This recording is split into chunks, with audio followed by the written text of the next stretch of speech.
ตัวหอมผักกระแยงพี่น้องแยงเด้อพี่น้องกับสบายดีพ่อแม่พี่น้องเมื่อทุกคนเนาะมาว่าจะเป็นพี่น้องทางภาคไทยฝั่งลาวทางต่างประเทศกับทักทายสบายดีคือกันพี่น้องเมื่อนี้สมาแกงหน่อไม้ใส่เห็ดที่ข่อยหามาได้แล้วพี่น้องมาเบิ่งน้องข่อยเป็นตาแซ่บบ่ข่อยสิมาแกงใส่เห็ดบดมีเห็ดบดเห็ดอันขาวเห็ดติ้วอะไรพี่น้องแล้วก็เหลือแกงก็สิแบ่งไปขายน้ำแล้วก็สิมาใส่ดอกกระเจียวใส่อันนี้พี่น้องจุดจีจุดจีอยู่นี่ก็มีเลยได้ออกมาแล้วก็สิมาผัดหน่อไม้ก่อนเด้อพี่น้องเด้อแล้วก็จังสิมาต้มก็สิหาผักขาดแล้วมาใส่พี่น้องเครื่องแกงก็บ่ได้หามาดอกเนาะ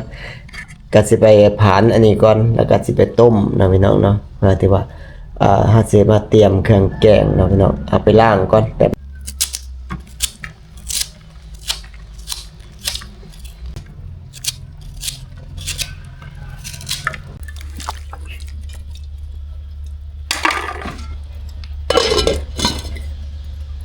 ผ่านพดกันแป๊บนึง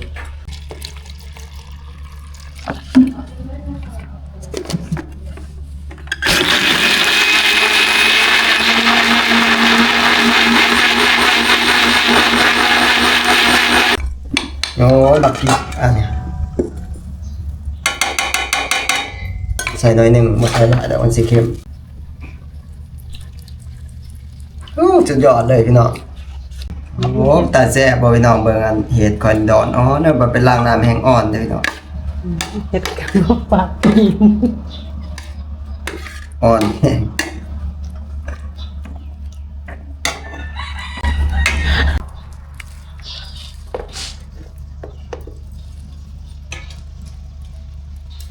ถามหมอพดกันแป๊บนึงตอนนี้มันพดแล้วพี่น้องมันพดแล้วก็สิมาปรุงด้วยหวานแต่ว่าบ่ได้คือกันได้พี่น้องเขาเฮ็ดสูตรค่อยต่างหากเลยสูตรของแต่ละคนบ่คือกันนะพี่น้องบางเขาสิเอาตอนมันนั่นโอ้ยน่ะตองประแดกค่อยกะแต่อีต้นพี่น้องเอ้ยแป้งนัวใส่แป้งนัวก่อนเลย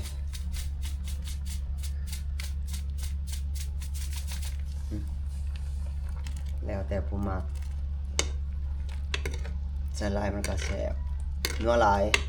แกงหน่อไม้กับแกงเฮ็ดที่ซ้ำกันเลยพี่น้องเฮ็ดนี่มันหลายก่อนผสมกันน้ำคือหลายเทละบาทใส่เกลือลงน้อยนึงก็หูอยู่ว่าข่อยใส่ปลาแดกมันบ่เค็ม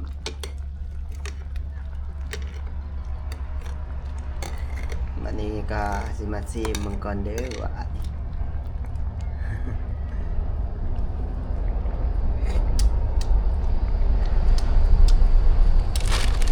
ให้เกิดก่อน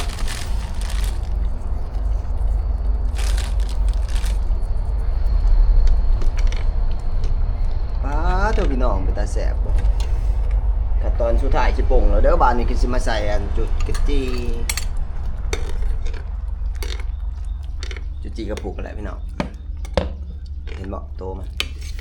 บ่แม่นจุดจีอยู่ในขิงงัวเด้ออันนี้คนไปคนมากันเป็นอย่างอื่นไว้สิมุนอะไรเนาะคนเลยวันนี้ก็สิมาใส่ซิมมันก็ได้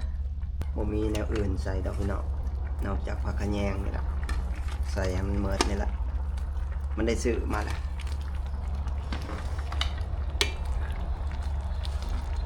เกิดไว้ก่อนแป๊บนึงปฏิโทษ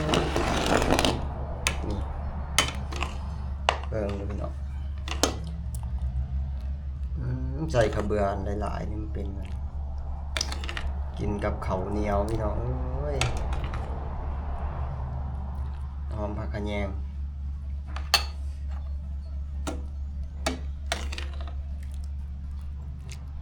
ได้มะขาหยอดหนึ่งมาใส่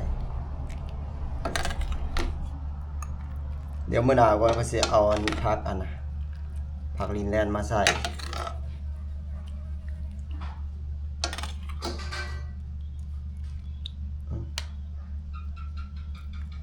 มันลายเกินสูตรแต่ละคนไม่เหมือนกัน วันนี้ก็สิมากินข้าวก่อนเด้อพี่น้องเด้อสิมากินข้าวก่อนแต่ว่าบ่ได้กินให้เบิ่งเด้อพี่น้องก็สำหรับคลิปนี้ก็ขอจบคลิปลงเพียงเท่านี้ก็ขอขอบคุณทุกกำลังแรงใจทุกคอมเมนต์